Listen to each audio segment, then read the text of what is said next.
Nayoki botangi de konabiso eteni. Ngana koyebisa bino que bolek satan na bino kunate. Bolek satan na bino kunate. C'est un innocent au babemisi munduki me ayebi objectif ya munduki wanate. C'est un innocent. IDPS viva. Même entourage naye. Nazana information nyonso. Aza hotel ya mukanda wanate. Mais baebisi eke signé a signé. Même l'entourage naye naza ko reprocher na eloko wana. Mais eloko ni naye koloba. Déjà place na ebisa bino que il y aura des moments où nous allons traverser des zones de turbulence. Na ebisa bino yango toza ko kende. Tant on a vu sabino que toi tristé mokonzi mboka te. Puisque le président est très concentré dans la situation où il y a guerre, où il y a Salemana Est. Le chef de l'État, son Excellence Félix Tshisekedi, n'a pas le temps. Il y a Ayo Kalisusu qui n'a parti où il y a Yemoko Moboulou Ezali. Pourquoi on a dit que Aza innocent? Bato Basali Mukandwana Bamiyebi. Démarche peut baza ko poursuivre Bayebi yang. Naza au courant ya Babiloko nyonso wana. Ekosuka kaka ndenge wana te. Même dans le mois de septembre, na rentrée parlementaire, ba ko manipuler pe ba mususu. O basala nini wana. Mais parti ekufela bato ebele. Lobby na salaki réunion au munene. Na ba cadre nyonso ya parti. Na loi na zoeka kalikambo ya gestion personnalisée des ambitions na tiaki na mesa. Na lobby total ananamisu. Toyebisa na bosolo na maimatali gestion des ambitions personnalisées, c'est-à-dire makamu nyonso etali ko gérer parti na sala kango ngai moko soki nazana ndako nanga na bimi na lobby ba lobby amen. Mutu nyonso azaki libre na pesa ki mutu nyonso maloba. À moins que je me trompe, batangeli ngata point mon côté o naza ko gérer ngai moko. Et ce qui était plus grave, moko a lobby te makamu nyonso ata ezande ngwana longwaka katika kaka ndenge wana. Ngana lobby men. Soki mutu bafundi il faut que lakisa makamu nyonso ke tala yo okokene na boloko ozwaki nyongo ya bato ozwaki ndako ya bato ba grief oyo eza ko peser sur yo yango tika makelele wana to ya opona koloba mabe ya bato te botika bato baloba mabe na biso mais eza la justifier te et là qu'on a koyebisa bino eza niveau ya vigilance oyo bokomi na yango bomi betela maboko makasi.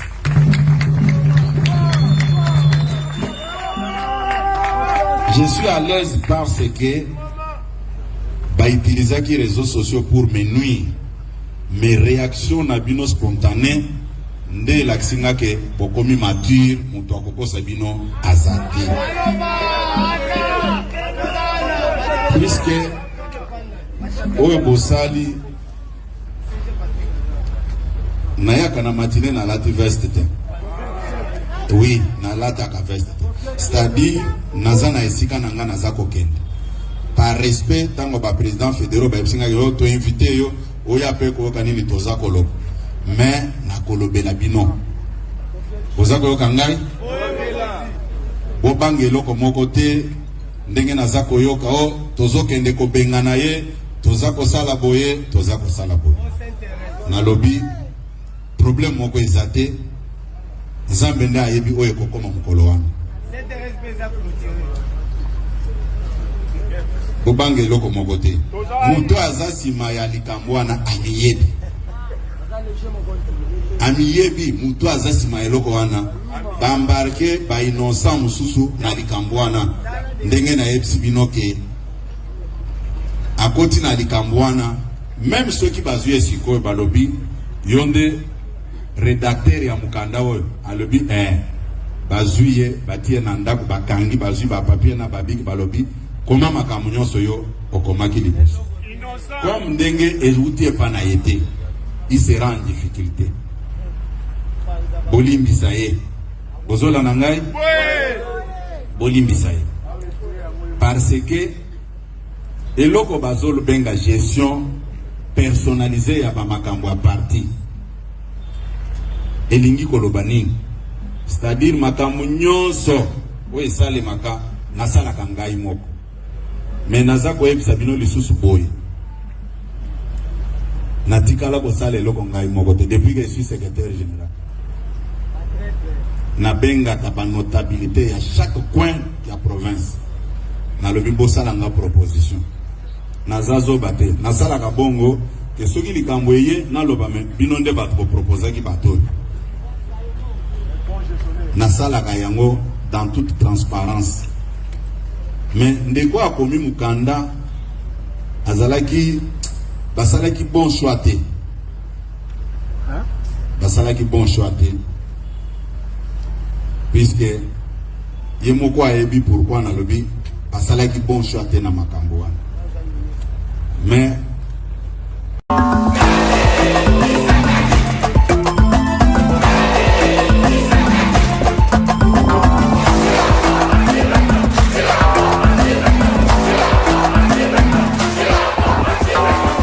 nous irons voter pour un Congo uni, un Congo où l'on vit en sécurité, un Congo prospère.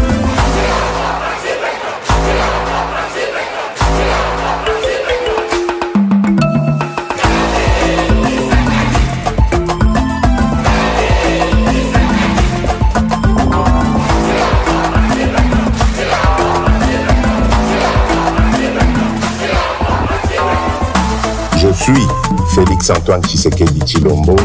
Ce 20 décembre, je suis le numéro 20.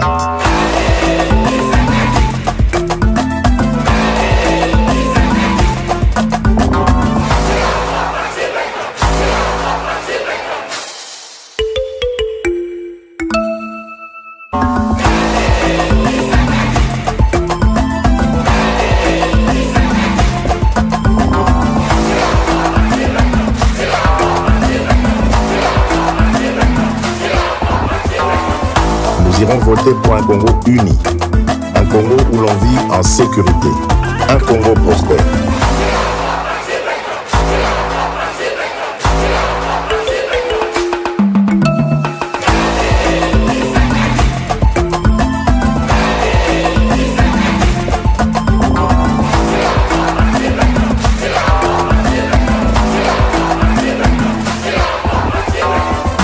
Je suis Félix-Antoine Tshisekedi Tshilombo.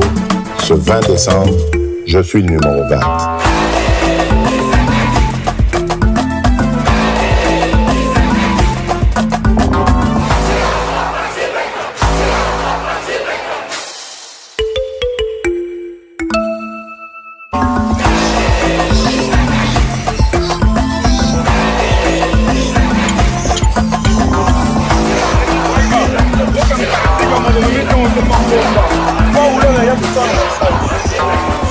Nous irons voter pour un Congo uni, un Congo où l'on vit en sécurité, un Congo prospère.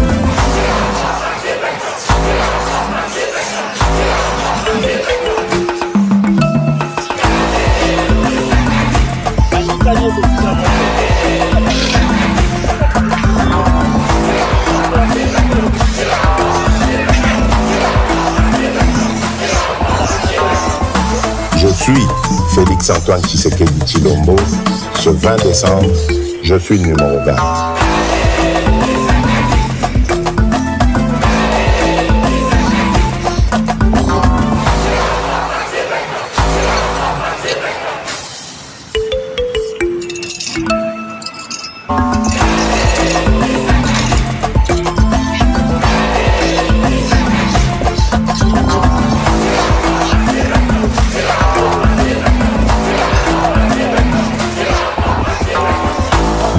opté pour un Congo uni, un Congo où l'on vit en sécurité, un Congo prospère.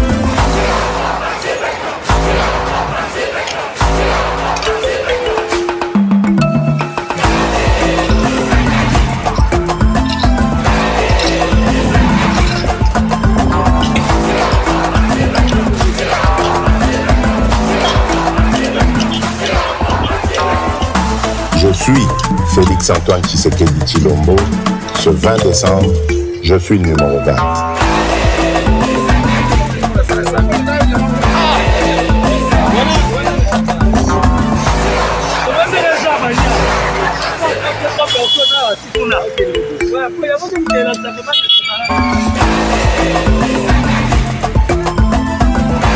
Non, d'abord merci à la presse pour accompagner Bisso.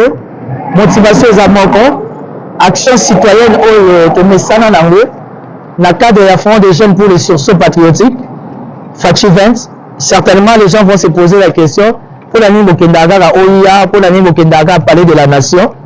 Oui, parce que nous estimons qu'il y a moins des habits si Camille Balé, ou ici la décision à Mbokezo Zouama. Un milieu sain, un bâtiment sain, dans un corps sain, et que ça toujours résultat mauvais sain.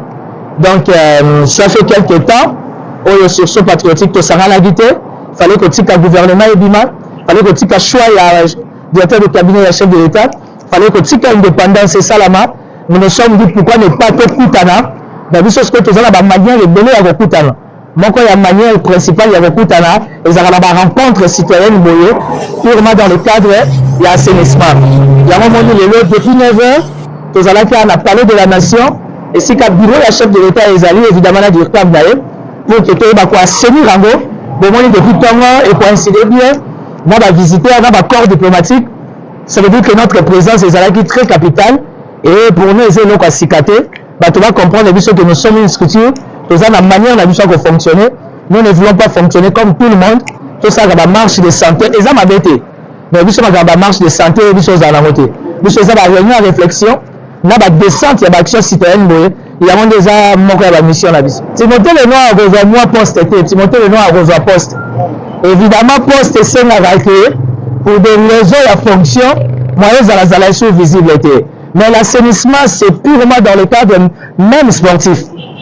Avec le poids du travail, notre sac à footing, notre sac à natation, ça veut dire nage, et ça mène mon retour à Togoya, Kobalé, Kokombola. Donc, ceux qui le Timothée le Noir a joué poste, parce qu'il faut jouer poste, pour papa Azana Nyongoya Moana, ça veut dire Fachi Béton, Fachi 20, Azana Nyongoya Timothée, en tant que sursaut patriotique, Togozoa, au contraire, les bokeh et Vimba, et puis tu peux accentuer, et puis tu peux améliorer les sous l'action à Bisso, afin que les gens comprennent réellement, et ça va dire que tu as qui na Bosenga. Tu as qui na Bosenga, tu as vu, le col a tu vu, tu as vu ici sous cette équipe, et puis tu peux continuer l'action, surtout que la carte na Bisso, tu as la particularité, mon corps, les Libanais à Boaka, il y a plein de victoire. D'abord, on est vraiment noyau. Il y a Front des jeunes pour les sursauts patriotiques. Ça veut dire énergie et alliés. Président Moïse, à la veille de la commémoration de l'indépendance de la République démocratique du Congo, vous marchez dans votre résidence? Oui, j'étais en train de voir mes arbres, j'étais en train de réfléchir que les arbres ont droit à la vie et notre peuple n'a plus le droit à la vie dans notre pays. Il n'y a rien qui marche, c'est la souffrance totale. Qu'est-ce que nous devons faire pour changer tout ça? Le Congolais est devenu mendiant dans son propre pays. Le Congolais n'a plus de route, n'a plus d'électricité, de l'eau potable. J'étais en train de voir les oiseaux en train de grignoter. Mes frères et sœurs dorment dehors. Mes frères et sœurs sont en train d'être tués tous les jours à l'est du pays. Et j'étais en train de réfléchir. J'ai dit, trop de promesses, trop de discours inutiles, mais on oublie son peuple. Et nous devons tout faire. Comme le pape Jean-Paul II l'avait dit, n'ayez pas peur, nous allons nous mettre ensemble pour que cette situation change. Nous sommes un pays riche, mais la population est très pauvre.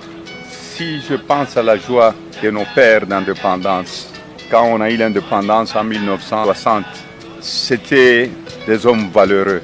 ils aimaient leur pays. Aujourd'hui, je me pose la question si nous pouvons encore fêter le 30 juin. Si je pense à mes frères et sœurs de l'Est qui sont en train de mourir chaque jour, si je pense à mes frères et sœurs de la diaspora qui se réveillent très tôt le matin pour nourrir leurs frères et sœurs, leurs enfants qui sont encore chez nous au pays, je me pose la question, qu'est-ce qui ne marche pas dans notre pays? Le social ne marche plus. La justice, nous avons de bons juges, mais il y a l'ingérence dans la justice.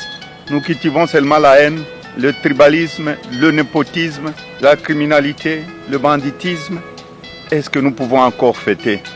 Quand vous organisez dans un pays des élections chaotiques pour mettre au pouvoir des gens qui n'ont pas été votés, vous croyez que nous pouvons nous en sortir? C'est le seul pays où on trouve des gens avec plus de machines à voter dans leur propre maison et personne n'est incarcéré.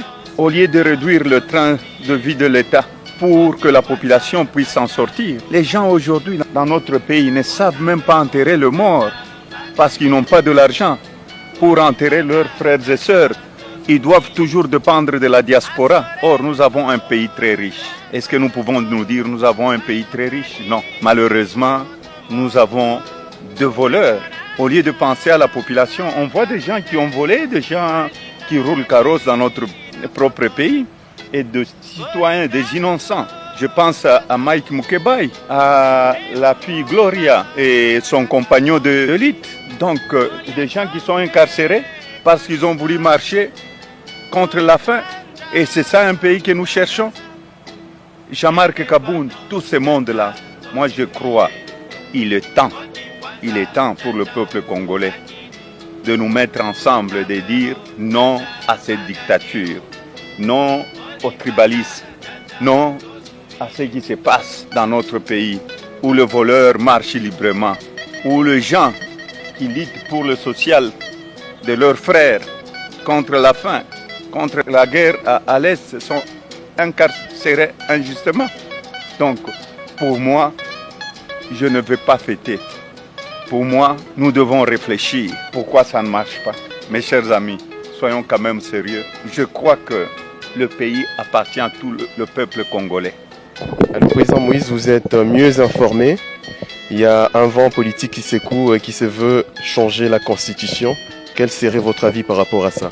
Vous savez, ce n'est même pas une question. On n'a pas le droit de changer cette Constitution. En 2015, j'avais prononcé pas de troisième faux penalty.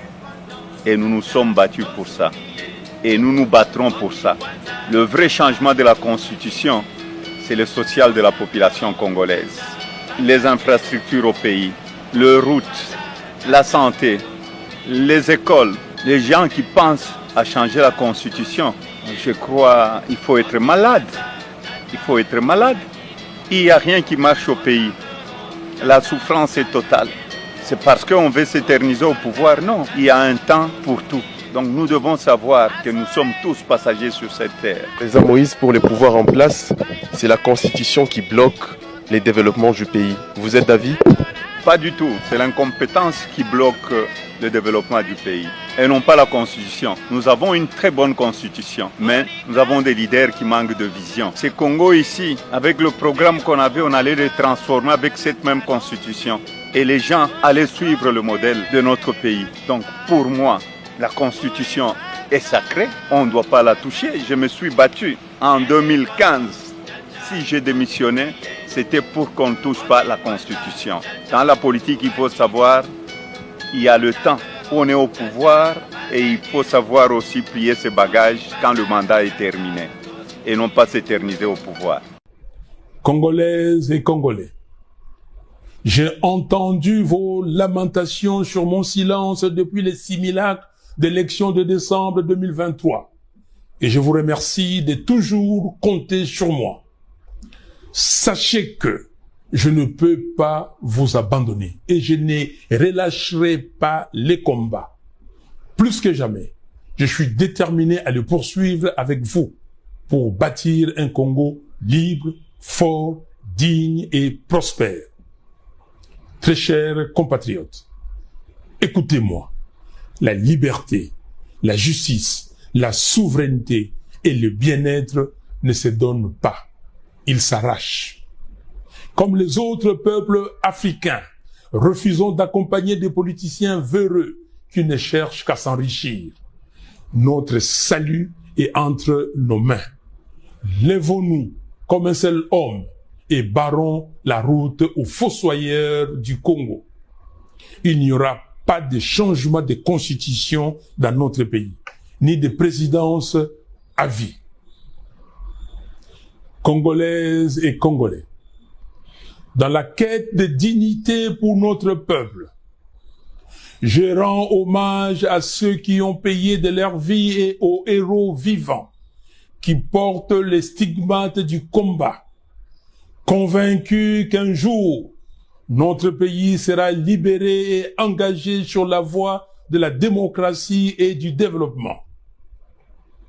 Je salue la mémoire de nos concitoyens qui ont perdu la vie au Nord Kivu, au Sud Kivu, en Ituri, au Haut-Ouélé, au Bas-Ouélé, au Maïndombe, au Kwilu et au Kwango, à cause de la convoitise de nos richesses naturelles par le Rwanda et l'Ouganda et de l'inaction des gouvernants depuis 2006. Je pense aussi aux 7 millions de nos compatriotes déplacés internes dans leur propre pays. J'ai compati avec tous nos compatriotes victimes de l'insécurité qui règne dans le pays, résultat des actions avilissantes des milices de certains partis politiques bien identifiés. Je rends hommage au sacrifice de ceux qui ont lutté pour la souveraineté, la liberté et la dignité des Congolais. Je pense notamment à Kipa Vita, Simon Kimbangu, Patrice Lumumba, Joseph Kasavubu, Etienne Tshisekedi, Joseph Malula et Laurent Mosengo qui nous inspirent. En ce 30 juin 2024, j'ai une pensée pour nos frères et sœurs victimes de l'intolérance politique, injustement emprisonnés comme Jamar Kabund, Mike Mukebai, Gloria Senga, Robert Bunda et d'autres prisonniers.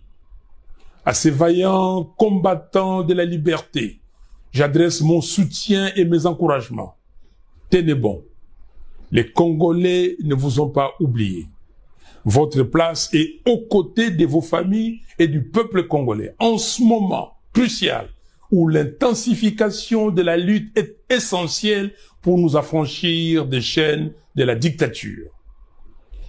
Très chers compatriotes, en toute responsabilité, je demande à Monsieur Félix Tshisekedi s'il a l'amour pour les Congolais et les Congos de se raviser et d'intérioriser les slogans d'Etienne Tshisekedi, le peuple d'abord.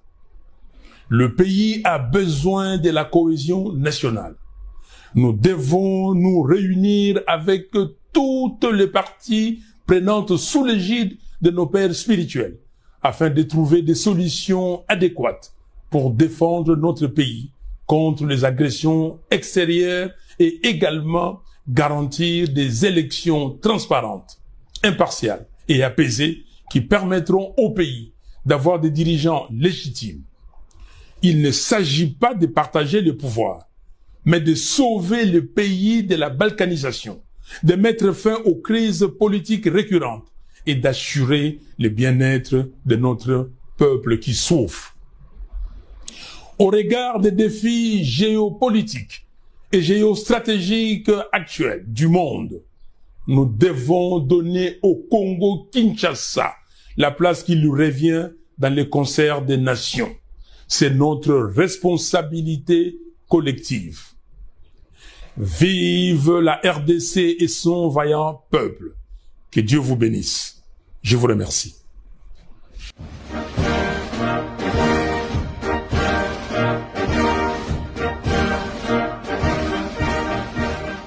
En janvier 2019, à la suite d'un accord, M. Félix Tshisekedi Tshilombo n'a jamais organisé le symbolique défilé militaire dédié à la commémoration du 30 juin, fête de notre indépendance. C'est bien l'expression du mépris débordant qu'il nourrit contre l'armée nationale. Il l'a par ailleurs déstructuré, désarticulé, tribalisé et affaibli pour promouvoir sa coterie tribale à qui il réserve promotion à grade et distribue par népotisme exaspéré étoile à certains officiers et généraux de sa proche communauté. C'est une entrave grave aux articles 188 et 189 de notre Constitution. Conscients du danger existentiel que court notre pays, nous ne pouvions rester passifs face à la trahison des attentes légitimes de notre peuple. Il était temps pour nous d'agir en voyant Tshilombo défaire la République, affaisser l'architecture de notre État et brader son intégrité territoriale par l'affaiblissement prémédité de son système de sécurité et de défense. Il est donc urgent d'agir pour mettre fin à ces régimes cancérigènes, obstacles au progrès de notre nation. Il est temps de briser la peur et de l'affronter. Nous devons résister à ces régimes de frappeurs, des voleurs, des détourneurs et des menteurs attitrés qui écrasent notre peuple. M. Tshilombo a trahi la nation. Il a trahi notre constitution. Il a trahi notre démocratie. Il a trahi notre peuple. Cet homme a conclu des accords alambiqués, à l'insu et au préjudice de la nation. C'est le cas du partenariat fumeux avec l'armée du Burundi et certains pays de la SADC, ainsi que l'utilisation comme supplétif des forces génocidaires FDLR. Comment comprendre qu'un chef d'État puisse négocier le déploiement des forces étrangères sur son territoire en uniforme et des forces armées de la République démocratique du Congo et les préparer à attaquer d'autres pays voisins? Les Congolais ont-ils déjà vu depuis 1960 un de leurs chefs d'État se faire protéger par des mercenaires non autrement identifiés? Lui qui se targue des scores soviétiques imaginaires aux élections bâclées de 2023, aurait-il désormais peur de son propre peuple qui l'a tant plébiscité? Tshilombo est le plus grand commun diviseur et l'agent déstabilisateur de la sous-région des Grands Lacs. Il mène une politique étrangère erratique et belliqueuse qui se démarque dangereusement des principes fondamentaux de notre diplomatie qui veut un Congo, espace géopolitique procurant paix et stabilité panafricaine. Sans vision stratégique ni objectif spécifique, sa diplomatie privilégie de nombreux voyages dispendieux avec sa clique tribale et son obstination maladive a enflammé des conflits dans la région. En cette commémoration du 64e anniversaire de notre indépendance, notre pays est dans un état d'effondrement et d'inefficacité d'apporter des réponses aux attentes de ses citoyens. Sécurité, nourriture, soins médicaux, éducation, emploi, logement, électricité, salubrité, pouvoir d'achat, tous les indicateurs sont au rouge. La République démocratique du Congo se classe au 164e rang sur 174 pays selon l'indice du capital humain 2020. Plus de 25 millions de Congolais sont exposés à l'insécurité alimentaire et à la crise d'urgence, dont environ 6 millions en Ituri, au nord et sud Kivu. Le nombre de déplacés internes est estimé à près de 7 millions. En 5 ans, la dette nationale a atteint 10 milliards de dollars, fruit de la corruption du régime, se rapprochant dangereusement du niveau d'avant-annulation de 2008. L'inflation est chronique, avec un taux supérieur à 25%. Le taux d'accès à l'électricité est le plus bas du continent, soit moins de 15%. Nous pourrions continuer cette litanie de constats catastrophiques, de gestion maléfique, sous cette gouvernance erratique et improductive, mais là n'est pas le propos. Entre-temps, à Goma, comme à Beni, Lubero, en Ituri et à Lubumbashi, Les Congolais sont tués quotidiennement par dizaines. Oui, ils sont tués, massacrés des fois par la propre garde de Tshilombo, alors que lui seul n'a jamais été au courant de rien. L'important pour lui, c'est garantir ces moments de jouissance, des voyages inutiles, des orgies, des célébrations et des loisirs au stade. Ce pouvoir est patrimonialisé autour d'un chef qui se veut roi du Congo, entouré de sa mère, de ses frères, de ses cousins et de ses amis, sans compter la pseudo-union sacrée, son nouveau clan élargi au partage du gâteau Congo. Désormais, en République démocratique du Congo, ce sont des personnes insignifiantes et insensées qui occupent les devants de la scène au nom d'une écurie mafieuse. Seule cette oligarchie tribalo-mafieuse peut manger, boire, se soigner, se loger et vivre luxueusement au détriment du peuple qui, lui, manque de tout. Nous n'avons qu'une seule solution, le mettre hors d'état de nuire. C'est la demande sociale congolaise aujourd'hui. La lutte engagée doit être efficace, générale et totale. Il est vrai que mener cette lutte à partir des zones non encore libérées vous expose à la prison, l'exil ou à la mort. Prenez le courage pour votre pays. Personne d'autre ne le fera pour vous. Voilà pourquoi nous avons opté pour la résistance révolutionnaire. Nous sommes au temps d'engagement et de sacrifice. Prendre notre destin en main. Très chers compatriotes, l'ennemi commun de tous les Congolais, c'est bel et bien M. Tshilombo et son union sacrée pour la nation. Nous lançons un vibrant appel à tous nos compatriotes afin de mutualiser nos forces et nos efforts pour barrer la route au funeste projet de monarchisation de la République et à toutes les forfaitures en gestation de la part de Tshilombo et sa bande. Aux éléments des forces de défense et de sécurité, déshumanisés et clochardisés par Tshilombo, rejoignez la révolution. Elle est constitutionnelle.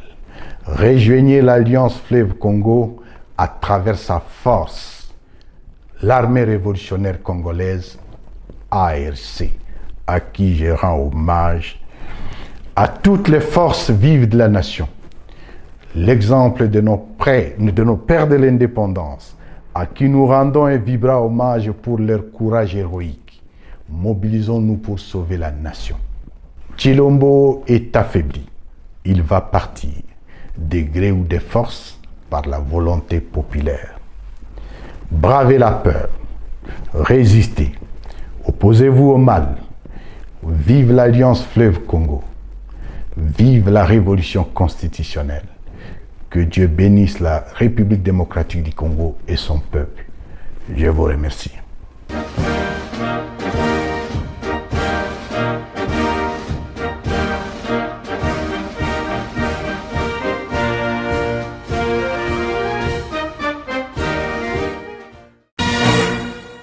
Congolaises, Congolais, mes très chers compatriotes,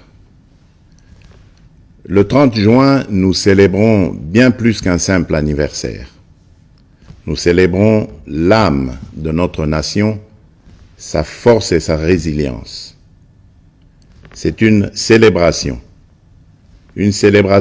de notre liberté chèrement acquise par le courage et les sacrifices consentis par les pères de notre indépendance qui ont combattu sans relâche les affres du colonialisme pour que nous puissions jouir de notre liberté et de notre souveraineté. C'est ici le lieu de rendre un hommage appuyé à leur bravoure, à leur détermination et à leur vision lumineuse pour un Congo uni, libre et prospère.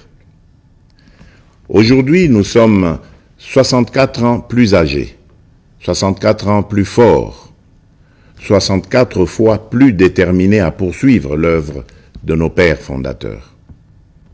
Le cheminement de notre nation nous renseigne que l'indépendance chèrement acquise est certes un choix délibéré de responsabilité, mais elle ne devient véritablement un acquis que lorsque nous en faisons un pari ambitieux, celui de la volonté inébranlable de tout un peuple d'aller toujours vers le progrès économique et social pour un bien-être durable. Elle est un combat continu qui exige notre unité, notre solidarité et notre engagement pour un avenir meilleur pour tous. Mes très chers compatriotes, cette commémoration est marquée cette année par l'installation effective des institutions de la République et des animateurs issus du 4e cycle électoral qui a connu pour la première fois la participation d'une partie de nos compatriotes vivant à l'étranger. Ce processus est appelé à s'étendre à l'ensemble de la diaspora congolaise à travers le monde. Je me réjouis de célébrer notre marche collective vers la consolidation de la démocratie et la promotion de l'état de droit dans notre nation. Il est crucial que nous reconnaissions l'importance de ces valeurs fondamentales pour assurer une société juste, équitable et prospère pour tous. Mes très chers compatriotes, le défi sécuritaire auquel nous sommes injustement confrontés est complexe et exige une réponse collective, courageuse et déterminée de notre part. En cette journée sacrée de notre indépendance, je ne peux passer sous silence la grave situation sécuritaire qui secoue notre pays. Ce qui se passe à Kanyabayonga, à Kaini, au village du sud de Lubero ainsi que dans les territoires de Rutshuru, de Nirangongo et du Massissi, constitue une agression flagrante contre notre souveraineté nationale et la paix de notre peuple. En ma qualité de président de la République et commandant suprême des forces armées et de la police nationale, je tiens à vous assurer de ma détermination inébranlable à défendre l'ensemble de notre territoire et à rétablir la paix. Nos vaillants soldats sont en première ligne et ensemble, nous triompherons de cette agression injustifiée. À nos frères et sœurs de Kanyabayonga et des régions avoisinantes, je veux exprimer ma profonde solidarité et ma compassion face aux souffrances que vous endurez. Votre courage et votre résilience sont une source d'inspiration pour la nation tout entière. Soyez assurés que je mets tout en œuvre pour rétablir la sécurité et protéger nos concitoyens. Je viens de tenir un Conseil supérieur de la défense élargi et des instructions claires et fermes ont été données pour la sauvegarde de l'intégrité territoriale de notre pays. Ensemble, unis et déterminés, nous surmonterons ces épreuves et nous restaurerons la paix et la sécurité dans notre chère patrie. Mes très chers compatriotes, les forces extérieures hostiles qui agressent injustement notre pays évoquent le prétexte farfelu des supposées exactions commises contre les communautés rwandophones établies chez nous. Les justifications brandies par les auteurs connus de cette agression sont manifestement dénuées de tout fondement. Je tiens à rappeler fermement que la République démocratique du Congo, fidèle à son hospitalité légendaire, respectueuse des principes humanitaires et de ses obligations internationales, a toujours, depuis son accession à l'indépendance, accueilli par vagues de réfugiés venant des pays voisins. À titre d'exemple, la République démocratique du Congo a offert son hospitalité notamment aux communautés angolaises, burundaises et centrafricaines en raison de nombreux et violents conflits qui avaient secoué leur pays en son temps. Ces dernières ont toujours vécu en harmonie avec les 450 communautés autochtones et locales. La question des réfugiés est une préoccupation majeure pour notre gouvernement et nous la traitons avec sérieux, méticulosité et compassion. Cependant, le refus persistant de notre voisin de coopérer pleinement sur des questions essentielles telles que convenues avec le Haut Commissariat des Nations Unies pour les réfugiés complique la résolution de cette crise humanitaire. Prenant donc la mesure de l'héritage de notre indépendance, nous augmentons sensiblement les moyens de défense et de sécurité pour protéger avec plus d'efficacité nos frontières et nos populations. C'est pourquoi j'ai instruit le nouveau gouvernement de la République d'investir prioritairement dans le renforcement des capacités de l'État à sécuriser le territoire et la population, avec un budget cumulé sur les 5 ans représentant 20% du budget annuel, essentiellement destiné à poursuivre des actions de la montée en puissance de nos forces de défense et de sécurité. Honneur et courage aux vaillants soldats et combattants qui défendent loyalement la patrie au péril de leur vie. La nation ne vous oubliera pas. En cette période où notre nation est confrontée à des défis sécuritaires multiformes, j'en appelle à l'harmonie et à la cohésion de toutes les communautés pour unir nos forces, promouvoir la paix, le respect mutuel, afin de consolider la transformation socio-économique de notre pays. Debout, Congolais. Mes très chers compatriotes, les perspectives économiques pour cette année 2024 restent globalement favorables, malgré les défis persistants, notamment sur le plan sécuritaire. La croissance attendue à fin décembre 2024 devrait être supérieure à la moyenne de l'Afrique subsaharienne projetée à 3,8%. Certes, l'inflation et la dépréciation du franc congolais face aux devises étrangères pèsent sur les prix intérieurs. Mais, soutenus par des réformes économiques et des investissements massifs dans les infrastructures, les services et le secteur minier, les perspectives de croissance de la République démocratique du Congo pour 2024 restent optimistes. À partir de ces perspectives, je suis convaincu que la République démocratique du Congo est résolument engagée dans la trajectoire des pays à revenus intermédiaires grâce à la transformation de l'agriculture et de l'industrie. C'est pourquoi nous devons poursuivre les réformes, projets et actions initiées sous mon premier quinquennat qui ont produit des résultats positifs sur les structures de l'État et de la société. Il s'agit, entre autres, de la restauration de la fonction de contrôle financier et d'audit des comptes publics pour améliorer la gouvernance, la consolidation de nos réserves de change évaluées actuellement à 5 milliards de dollars américains, la gratuité de l'enseignement de base, les différents paliers de la couverture santé universelle ainsi que le programme de développement local des 145 territoires. Ces acquis seront capitalisés par les réformes initiées pour assurer une transition vers une économie plus diversifiée grâce principalement à la transformation agricole et au développement des infrastructures dans le secteur des routes, des chemins de fer, du numérique et de l'énergie. Dans ce sens, j'ai instruit le gouvernement d'accélérer dès cette année 2024 le déclenchement de la deuxième phase de ce vaste programme minerai contre infrastructure qui va contribuer à la promotion du marché intérieur et à la création d'emplois. Pour illustration, ce programme d'infrastructure permettra de relier le sud et le nord du pays. Cela va non seulement consolider notre réseau national de transport multimodal, mais aussi améliorer sensiblement la qualité de la communication à l'intérieur du pays. De même, dans le cadre de l'amélioration de la mobilité dans les grandes villes du pays, je viens de lancer les travaux de construction de la route de contournement de la capitale Kinshasa, partant de la cité de Mboudi et débouchant sur la route nationale numéro 1 par Badara, non loin de l'aéroport international de Njili.